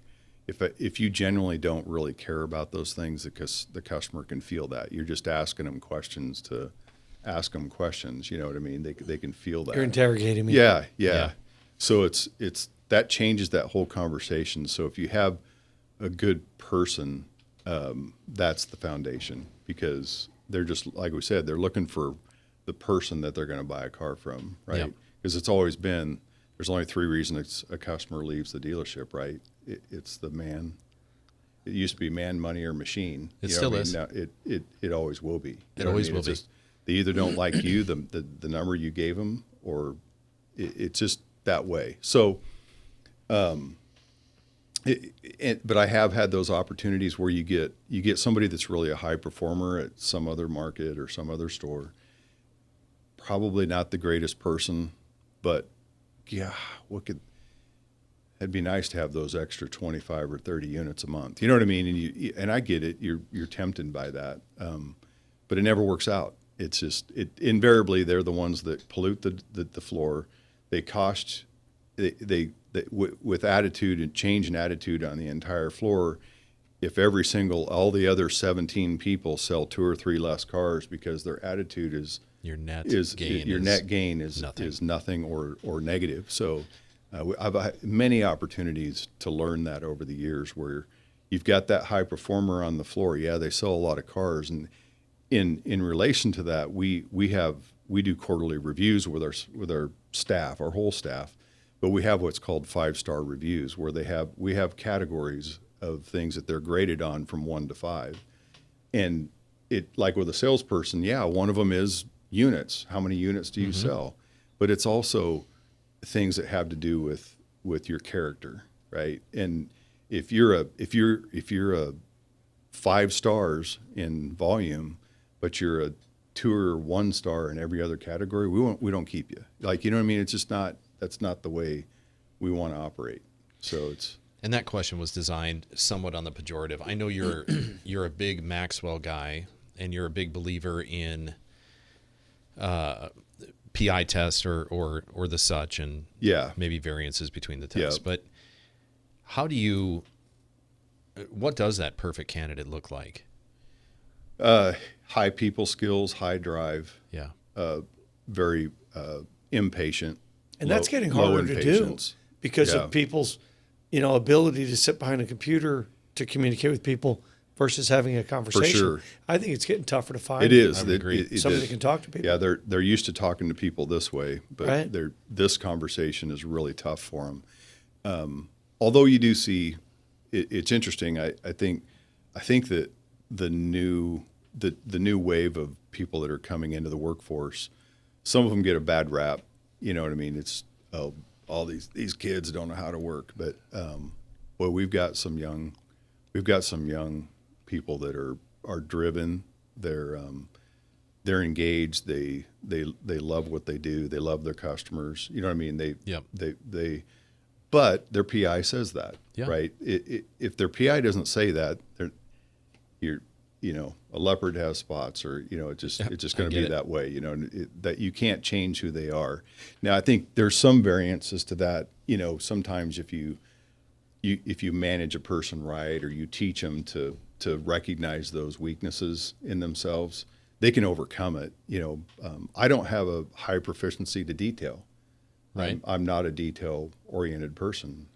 Sometimes that is not a great thing when you're a general manager. Now, I try and put people below me that are very detailed so they can catch those things. But at any rate, I have to fight that. And I think everybody needs to understand who they are and understand your weaknesses and be able to recognize them and fight it.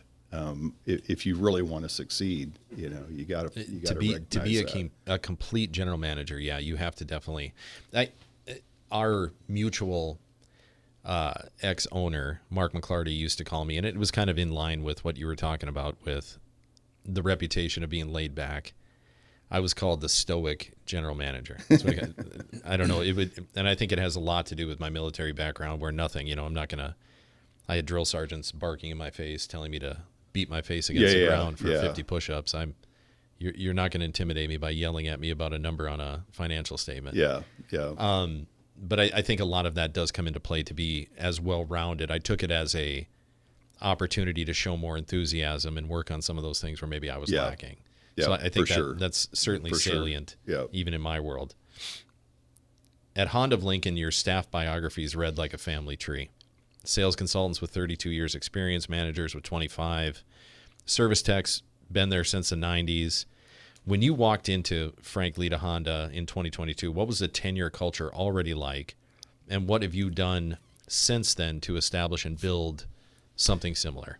As an organization, they've always prided themselves in promoting from within. They've said many times that I was the first one of the first outside hires, that especially in a leadership role, especially in a leadership role, that fortunately panned out. You know what I mean? Right. But there's a lot of tenure in our organization, and all of my managers started out selling cars at this dealership. Yep. So obviously it paints a picture for your sales staff as well, to see that all your finance, if your finance team and your sales manager team and all those came up from where they are, obviously that paints a great picture for them that, hey, it's a reality that this could happen for me if I really become proficient at my job. And lends itself to being the best career in America. Again, I mean, if you have ownership and that trickle-down effect that believes in people growing, right, and being able to take that next step and in the willing ladder. to invest in them. 100%. Yeah. That is the kind of group we all want to work for. Well, and in this business, there's not another industry in it that's like it, that you, with literally very little or no training, right, like school-wise, you can come in and you can be an owner someday. You can. Literally you can have your own, there are owners right now that own multiple operations that never went to college, none of that. You know what I mean? That they have no formal training, but they're very good at what they do. Yeah, 100%. We're not talking about legacy people. We're not talking about family. No, that they somehow started got out the washing nepotism. cars. Yes. Yeah. Yeah. There's one organization in particular in Omaha, the Baxter Group. Absolutely. Tal Anderson started out pumping gas. Yeah. At this dealership that he ended up owning, multitude of dealerships. Quite a story. I mean, Johnny Baxter at one point noticed this kid who had it going on, and the rest is history. He climbed the ladder. Again, that was one person who recognized in him that he had something that not everybody had, and boy, we all have those people in our career that recognized something in us that we didn't necessarily know we even had. And that's one of the biggest joys that I get of doing what I do is hopefully recognizing, and I'm not saying I haven't missed it a few times with people, but just seeing more in them than what they even thought they were capable of. But it's really cool. It makes me happy that you're saying that, because again, I know this before you said this on a podcast, and Steve and I had talked about this at length. I mean, at some point, legacy to me became the primary factor in my career. Yeah. I don't much care about what my monthly income is. I don't much care about what I've done historically. I don't much care about my resume, my LinkedIn presence, any of that stuff. What I care about is seeing and getting a phone call from a previous F&I manager that just got promoted to GM. Yeah. And hearing about that success. I got one of those texts just this it was less than 6 months ago, and long text talking about how you saw he literally started out washing cars for me, and now he's a GSM of a store, and it's absolutely amazing. It just really is satisfying. It's absolutely amazing. It changes life. You know what 100% I mean? We change lives. We do. Yeah, we do every single day. You've talked openly about faith and about giving your life to Christ, and on the Bart Nolenberger podcast, you gave a full description of that. I'm going to ask something specific, and we'll dig into that, the faith side of it too, into the next conversation we're going to have. Name a specific decision you've made in the last, 6 months, not based on a P&L, where faith and or your faith played a role in the deciding factor. Gosh, hopefully it plays a factor in every decision I make throughout Agreed. the day. Great answer. We could leave it there, but definitely go on. It literally, I think that foundation should affect every decision you make throughout the day. I'm certainly not there yet. It's a process, but just it's always been interesting to me that every business book that's written, there's great books. I mean, there are some great books out there that have nothing to do with spirituality, but they're award-winning, top-selling business books. But when you read them, every one of them, to a T, every one of them is based on biblical principles. They may not say that. They may not even realize it. They may not. It's all about loving others, being a servant leader, all those types of things that we can learn from the best guidebook that's ever been written in the Bible. Those principles still apply today, and they apply to every decision that you make, every person that you come in contact with. They come into play. I don't always do a great job of portraying that, but that's the goal, is to do that. So really, it's not. I mean, you say last 6 months, it'd be an infinity a number of things. I love it. It's a great answer, brother.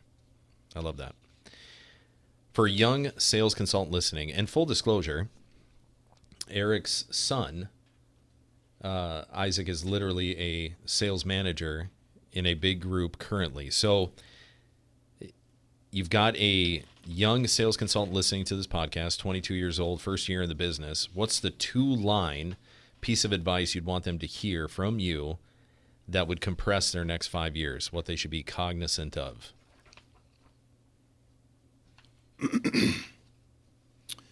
I think the biggest thing, young salesperson, and this may not be exactly the direction, but it's interesting to me, the psychology of what a salesperson goes through when they start the business, the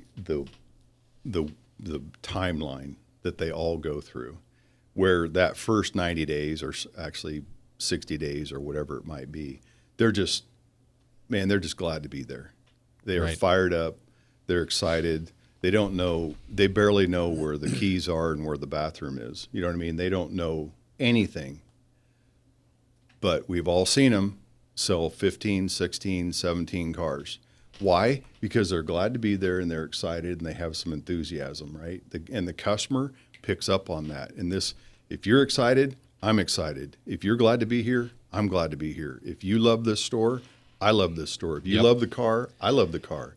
Those type of things. But we all see them lose it, right? They all become experts within, whether it's rubbing shoulders with the old timer on the floor that's saying, don't bother talking to that guy. He's just kicking tires, you know, whatever it might be. I can tell by looking at those people, they don't have a credit score. Whatever it might be, they start to learn those things, right? And they become the expert. Yeah. And and then they'll go through that phase where they're like, man, I'm not sure this is for me. I'm not selling as many cars anymore. Now I'm down to selling 5 cars a month or 4 cars a month, and I don't know if I can survive. Maybe this isn't for me. Whatever it might be, I tell my new hires that you've got to fight that. You've got to fight that feeling because you are going to go through it. You are going to go through it. Don't bite the apple. Yeah, do not. There's do the it. biblical parallel. Exactly. Yeah. Do not do it, man. Everybody's going to tell you all these things that are just, boy, they're the expert. They know this. They know that. Not everybody's a buyer. Blah blah blah. They're just shopping. All those things. Don't believe it. Everybody's here to buy a car today. They're going to finance it with me today, and they're going to drive it home today. You got to have that attitude with every single customer, and that I think it's mindset. That's the thing that I would tell them is it's all in your head. This right here is what's controlling your success. If you can We've keep your said it mind before, right, only one thing is going to stop you. you Yeah. exactly. Couldn't be more true. It's so true, and But that's life too. It's not just his business. It is. It's anything. It's sports. It's your family. It's whatever. That's the truth. And believe me, I live it every day too, because in our position, we can't afford to be, we don't get the luxury of having a bad day. I mean, we're all going to vary in days. Don't get me wrong, but my enthusiasm when I walk in the front door or when I'm in the meeting in the morning or whatever it might be, that's going to set the tone for the day. I think that a lot of leaders don't realize. I agree. You're setting the tone. That store is going to operate that day with the way you get that store started. Speed of the boss is speed of the floor. Absolutely. And I think, the point you touched on too, and Steve has talked about this at length too, but I mean, I do believe wholeheartedly that whoever you're talking to can never be more excited than you are. You always have to be the one carrying the day. Yeah. And I love the way that you reference that. I think that's brilliant, and I hope that Philip, let's make sure that one gets clipped. But I think, for all intents and purposes, I think as far as a leadership message to a young salesperson looking to get into this career, which we've talked about being the best career in America, or I have, at length, talking about how great this career is, just keep that mindset. Yeah. Do nothing else. Control the inputs and worry less about the outcomes and control the controllables, all those cliche kind of things. Never allow your consumer, your customer, that belly-to-belly interaction be more excited than you are. Yep. Never let them. Yep. And being able to portray that to your middle managers as well, so that Right. they understand that the way they interact with the team and the way they, whether it's finance, when that salesperson brings them a deal, whether it's a cash deal, just terrible, terrible gross, gave the car away, no gross at all, Payment cash down deal, to the penny or cash whatever deal. it might Yeah. be. Your attitude has to be, congratulations, you just sold a car. That's a great job. Look at it as an opportunity. Encourage them. I'll take it don't from here. tear them Great down. job. Don't I'll tear take it them from down. here. That's Yeah. all I ask. Turn those lemons into lemonade. That's your job. Don't That's worry. right. But I think a lot of times the management team kills that enthusiasm too with the sales staff. They do. And especially I say the old school management style. I mean, I came through where, Same. we'd get our butt chewed for coming in with something wrong, and then you're supposed to go back out with a great attitude and With go a talk smile to on the your face, customer, yeah. right? But just making sure that we need to coach them up. Don't get me wrong, but we need to coach them up. Talking about Coach sales, them up. Don't yes. coach them down. Coach them up. Sales managers would be a separate podcast altogether, and that thing would run For sure. an entire day. For sure. And that you talked about Bart Nullenberger. Yep. He is devoted his, with training, he was kind of all over the board there I feel like for a minute, and great training, but he's really devoted himself to managers. Yes. Because he's realized that if I want to reach the salespeople, I'm going to reach them through the managers, Yep. right? And I think we have to do a better job of. I don't think as an industry we do a really good job of continuing education for our sales managers. We don't do any. They get the chair, and we figure, well, they just have to know what to do. Well, they don't. They don't. They they get need zero. training. They get zero. And if Bart Nullenberger's got a great program. I just wrote a book on sales manager as well, and that's part of why my hand came out. They literally get nothing. A salesperson gets product knowledge training from an OEM. They get all the support, being able to shadow a veteran salesperson. They get a road to the sale that they're demanded to follow. They get one KPI that they're held accountable to, which is units sold. Yep. And they're given all the support in the world to kind of either sink or swim, but they're given a baseline of learning and structure. Yep. You get promoted to finance, which is the next logical step in that ladder, and you go to Same thing. grad school. Training, you training, go to training. Training upon training. You're videoed, you're recorded, you're given a system and a process. You're given all the KPIs in the world that you have to hit. You have to hit a number and all your penetrations, but you're also given all the schedules that you're supposed to monitor. Yep. And then your oversight and I would call it oversight, is next level. Yeah. Like you're held to the scrutiny of a microscope and you're demanded to perform. What happens when you get promoted to a sales manager, typically, I don't know that there's a store out there that I can think of from memory, and I've worked at multiple groups as have you. You're literally tapped on the shoulder by the owner, by the GM, and you're said, here, kid, here's your opportunity. You're given a key to the store, and you're shown your swivel chair at the tower. Yeah. And beyond that, it is thrown to the wolves, sink or swim, and you're usually seated next to two veteran sales managers that the minute that new kid comes up with an idea, they give you a little nudge and say, hey, kid, we don't do things that way. Yeah. Yeah. Stay in your lane. Stay in your lane. Yeah. Yep. And it's sad. So true. Yep. It's sad. Yep. You've said publicly that when you were young, you gave your life to Christ and continue to look to him as your guide. Take us back to that decision. How old were you? Where were you? And what was going on in your life at the time? Well, initially I was very young. I grew up in my mom gave her life to Christ when I was probably about 7 years old. And I remember seeing the change it was interesting even at that age, I saw a change in her. Our whole family did, my two older brothers and I, my dad even, just a change in her, and saw her life change. So there was an interest in, my oldest brother first and my dad and things like that. But I was led down that path pretty early in life and gave my life to Christ when I was 8 years old. You know what I mean? So, now varying degrees of commitment, obviously, sure, throughout that process. But I would say growing up, we went to church every Sunday, every Wednesday night, type thing, which you mentioned hours of the stores. It's interesting in that Omaha market, when I worked in that, a lot of them close at 6 o'clock on Wednesdays because traditionally that was a church night. Right. It's kind of interesting. That's super that interesting. was the first time I'd ever. There's different markets have different hours based on sure. different Different things. states are It's Sundays. It's so funny. Yeah. We're here. It's Tuesdays and Wednesdays and Thursdays. It's just always has been. But anyway, but I think when kind of a recommitment to that when you start having kids.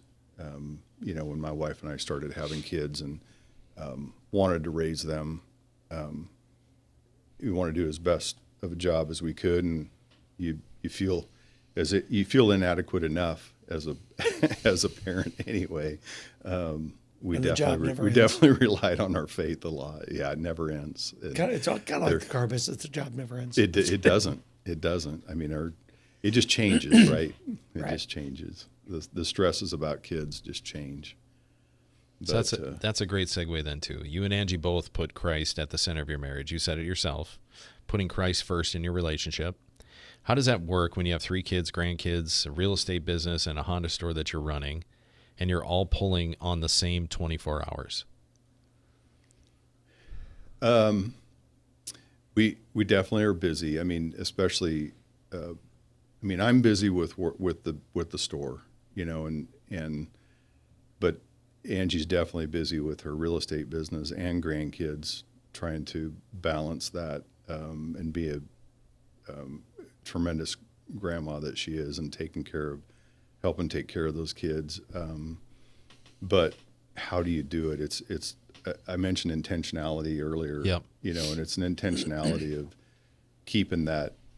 For me, I get up at 4:45 in the morning every day and spend a little time in the Bible. I spend a little time working out.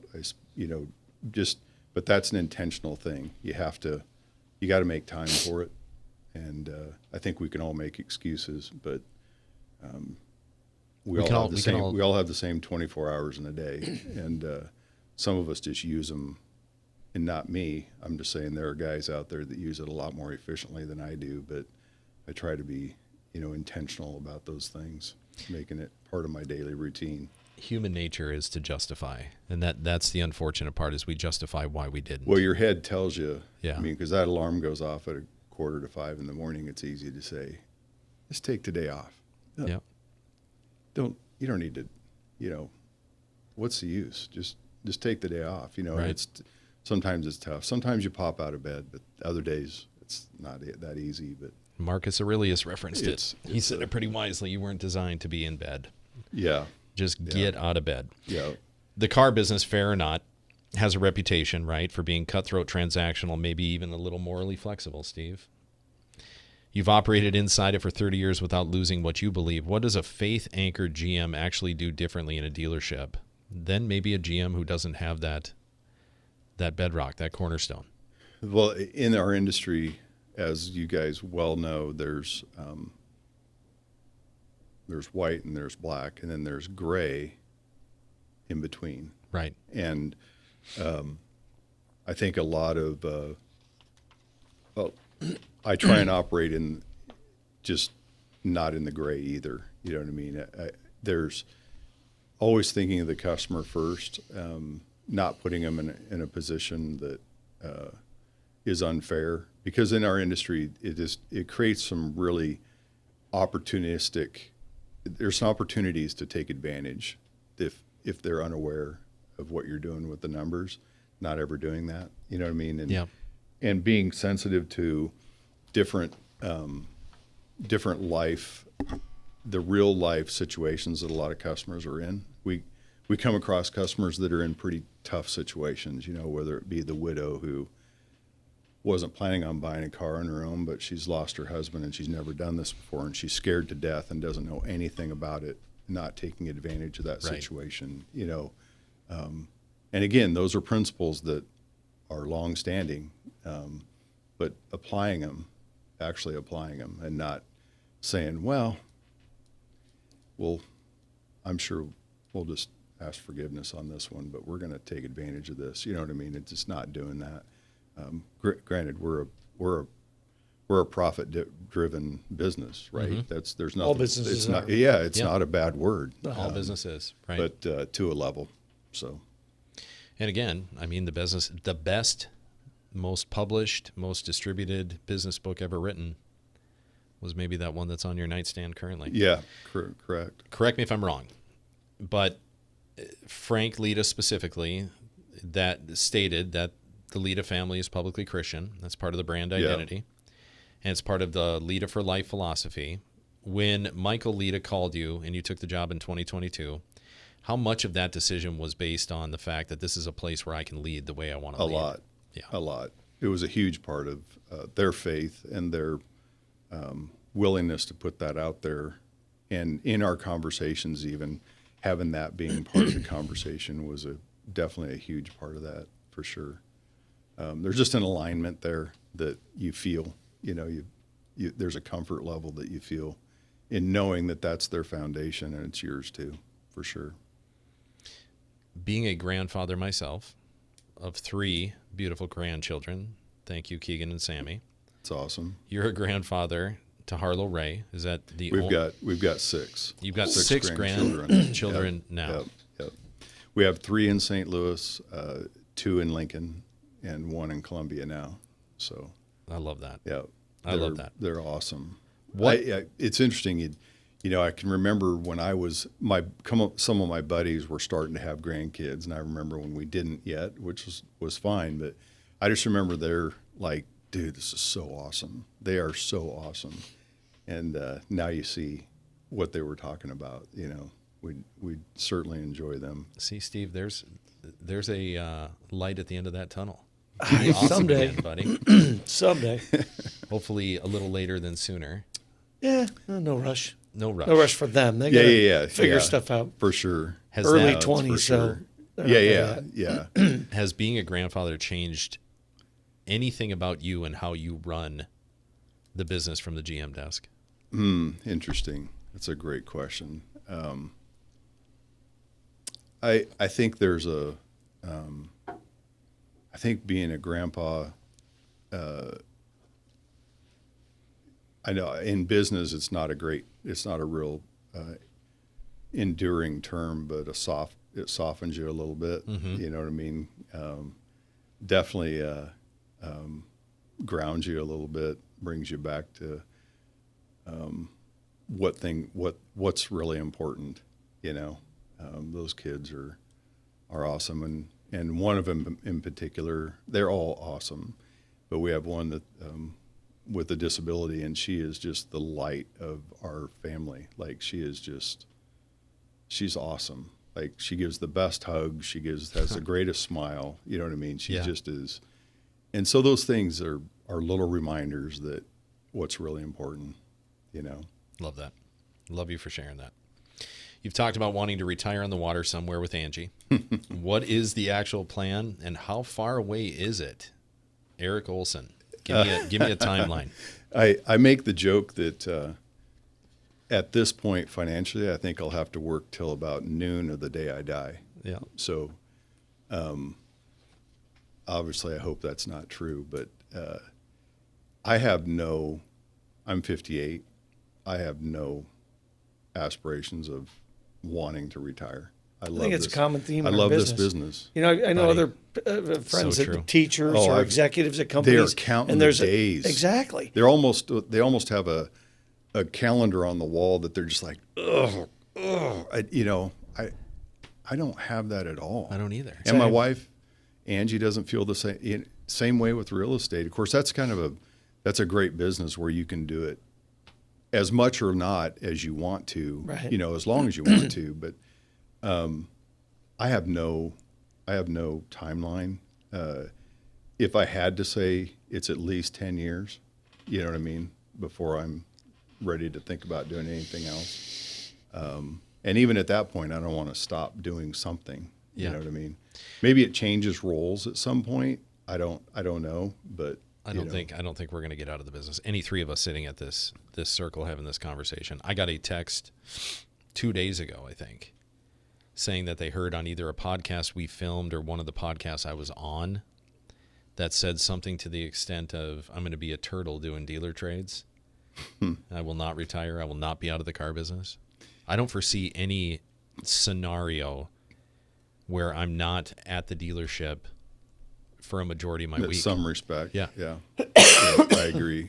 I love the business and I don't have any short-term plan, No. you know. God love willing, I want to do it as long as I can. And you will.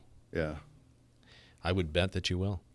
Now we're going to move into the close. Eric Olsen, we're going to talk about some rapid fire questions. Okay. Be prepared. Fire away as we go. Okay. And anything you want to add at the end, I'm going to ask you, obviously, that question at the end if there's anything you want to add. First car you ever sold? Chevy Cavalier. Oh, no. No offense to the Cavalier guys. I know. And interesting story, that that car I took back to service when I was getting ready to deliver it because the air wouldn't blow cold. It was hot. and I took it back to service, and they called me, paged me back there, the old overhead page, which I'm really glad we don't have at our store Same. anymore, because that was so annoying to the customer. And they'd always clack the, Yeah. Eric Olsen, service department, when you hang Yeah. it up. But I went back there and they said, yeah, see this where it's red and blue? You turn that over to the blue. Oh, I thought you Yeah, were going to say, I know that. this car doesn't have air. I know that. own No, a that Cavalier could with no air. that we There did have were some- that. there were Back some then. that There were a didn't. lot of cars that That's where I didn't. thought Not you a were going lot, too. but there was we Yep. sold Geos, man. Those were air was a luxury. That's right. But First car you ever owned? Chevy Vega Vega. station wagon. Ooh. It's a pretty hot car. I'll reference my father if he's listening to this. My father made me buy a Pacer, and the only redeeming quality of buying that Pacer, I own the entire AMC lineup, by the way. My first car I bought, I think I paid my father, who owned Randy's Auto Sales. I can't remember, it was $400 or something like that for a Pacer. The only redeeming quality, Steve, I see that deceptive look, that inquiring look on your face, is that this was the time where that movie Michael Myers, Yeah, Wayne's World. Wayne's World came out. Yeah. So everybody jumped in my Mirth mobile. Was that the reference? That is correct. Yeah. I was looking at you because I was going to say, you own a Javelin too? I owned the Matador, the AMC Pacer, and I can't remember the other ones. I remember the old AMC garage in Minden, where I grew up. That it's just funny how things. Not a car that I'm super proud of. Favorite Honda ever built? Cross Tour, I love that. 4-wheel drive Cross Tour with loaded up was one of my favorite demos. It was a rocket ship. it was I don't great. think people understood that about that thing. Best riding car. Visibility wasn't great, but out of the back, but it was a great car. Best book you've ever read, and I know you've said in the past that you have to force yourself to read, but you once said The Traveler's Gift by Andy Andrews. Is Yep. it still that one or something Yeah. newer? I'd have a hard time deviating away from that. I just enjoyed that book. Yeah. Tremendously. I enjoy Andy Andrews anyway. I don't know if very many if any of y'all are familiar with him, but I would encourage you to take a look at his books. They're really good. I will. The Noticer is another good one of his. In reference to, remember how we were talking about noticing someone in your life noticed? Yeah. It's a great book. Okay. I do like to read, so I'll do that. Favorite movie, Shawshank or Rocky, or has that changed? I drive my wife crazy with Shawshank because it's on, and I'll stop Yeah. every time and watch it. It is on repeat. I don't know all why. the time on AMC or I just multiple enjoy channel it. TBS. I don't know. Get I don't busy know. living. Yeah. Get busy That's right. living or get busy dying. So you'd say Shawshank. I would. Yeah. Good answer. One boss you'd work for again tomorrow, no questions asked. Current Excluded. excluded, because I literally in 30 some years in the business, they're best owners I've worked Yeah. for. But my original owner, the Hamiltons, Brian and Carrie, I learned a ton from them, and they cared for me as like a son almost. You know what I mean? Like, and even still, like we go to 2 or 3 Nebraska games a year. At least a couple, but we always go to Brian's tailgate because I love that. we hug each other and get a picture together. I mean, he's just a great human being, and I learned a ton from Carrie. She was one of the hardest dealers I've ever worked for, but I learned the most. Learned a lot from her. For that same reason, and I'll answer this question too, is I would go back to work for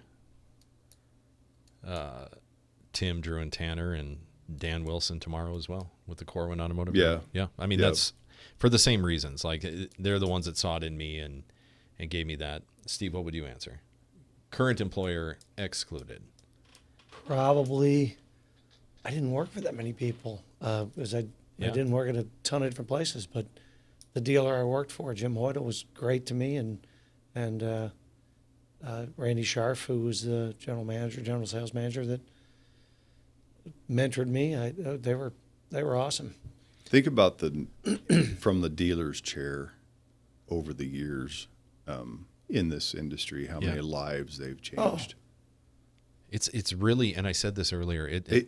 I mean, it's amazing. Really changed them because they came in with no education, no real, in a lot of cases, in my case anyway, really no idea. I had no idea that you could make the kind of money you make. I had no idea. No, I remember asking, so do we sell cars in the winter? Does anybody buy cars? And they're like, yeah, I mean, people need cars all the time. It's just weird. I think a lot of people's outside perspective of the industry is so warped. And no disillusion. You don't make a lot of money in this business unless you work very hard. Oh, for sure. For sure. It's no, for sure. But the opportunity is incredible. There is no ceiling whatsoever. And the way they support their communities, and I mean, there is no. You think of all the small towns, and I say small, I mean smaller than big metro, and even metro markets, our market. Think of the dealers in the St. Louis metro and the amount of money that they support. Contribute. Well, you probably don't know community. this, Eric, and I know Brian didn't because I've said this in a prior podcast that St. Louis was the second largest automotive producing I heard city you say that in the once, and I did country. not have any idea that was that. So you listen to one. Hey, great, Yeah, thank you. yeah. But because we had a General Motors plant, we had a Chrysler plant, we had a Ford plant. Yeah. And I know I'm missing some. Yeah.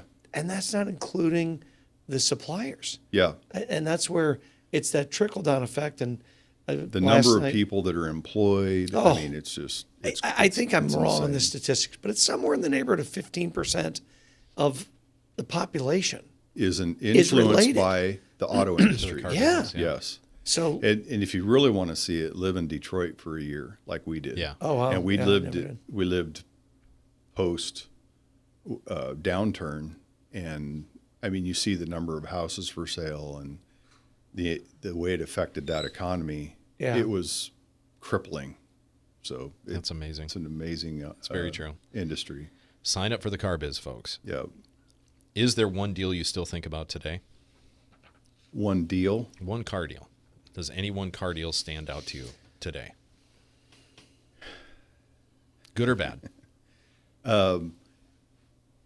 Actually, yeah, I had I remember the day that I discovered when I was in finance back in the day with a conversion van, Yeah. the way that van booked out and the way no Monroney sticker. you had a lot of opportunity.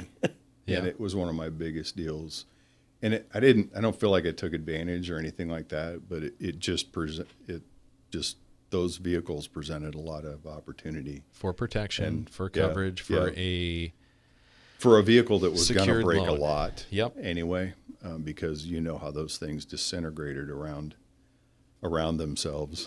Oh, yeah. But I remember Paula Palmer's van that we used to listen to, speaking of hair bands, tying it all back to the beginning of the podcast, listening to Pour Some Sugar on Me, going to hockey tournaments in this conversion van that I suspect it only worked on the weekends when we had to go to hockey because she had it in the shop constantly. yeah, Constantly. yeah, it's very true. Best restaurant in St. Louis. Steve, you got to answer this too.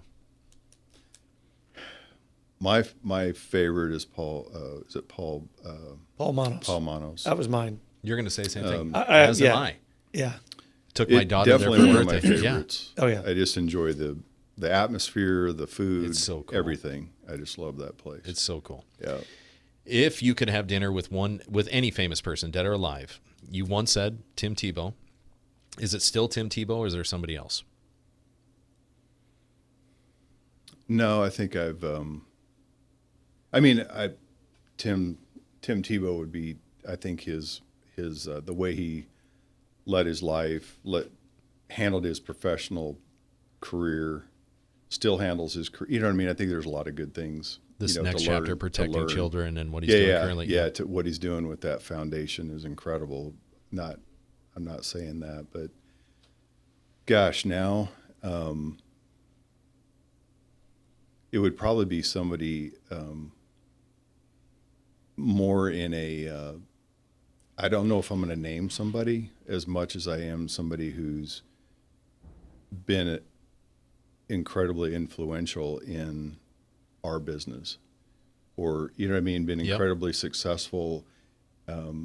I enjoy picking the brain of somebody who's actually done it. Like, I don't know if you've ever heard of Glenn Lundy. Yeah, Glenn's of course. a friend of mine, and I love talking to him because he's done it. He literally took a store in a small town from 100 cars to 800 To 800. cars. Yeah, the He 800 guy. literally has done that. He did it. He was part of it.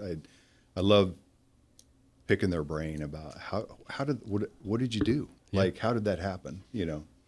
Well, So I'm going to leave you with some homework when you leave this podcast here today, because part of his team has reached out to us wanting to be on the podcast. Yeah. And we somehow disconnected in the Yeah. time being, but definitely, I'd love if you're recommending him, as you did Mike Anderson, and gave me an endorsement there, and Mike's going to appear on our podcast later on this year. I'd love that opportunity, because I have the same, and I know, Steve, you do too.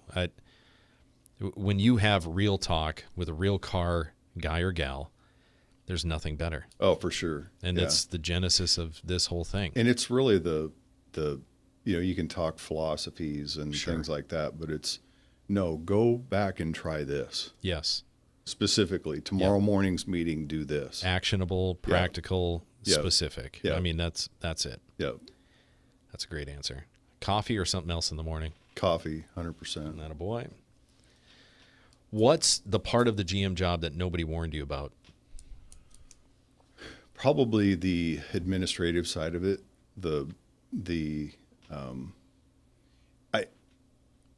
I think that it's funny in our industry, the higher you go up the ladder, the less training you get. Yeah.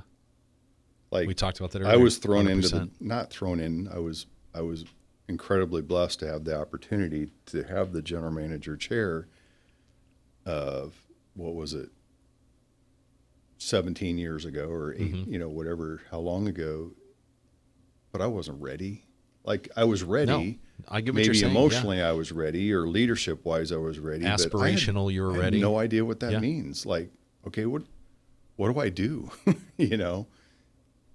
I think a lot of general managers are really just sales managers. Yeah. You have to kind of you evolve. You got to evolve beyond that, and I think you've got to find a over time. dealer that allows you to evolve too, and helps you do that, and helps understand you do that. what that looks like, and that's I'm still learning. I mean, I guaranteed. I think the longer I do this, the more I realize I've got a lot to learn. All right, last question I got. For the person listening who wants to build a real 30-year career in this business, profitable, durable, faith-anchored, family first, what's that one piece of advice you'd leave them with?